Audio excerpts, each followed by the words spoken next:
What is the number one reason why people consume blood? The answer is, because life is in it.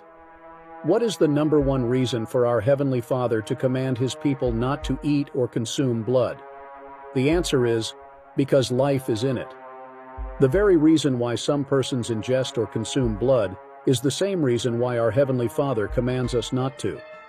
The only blood that gives us eternal life is the blood of Yahshua HaMashiach, our Passover.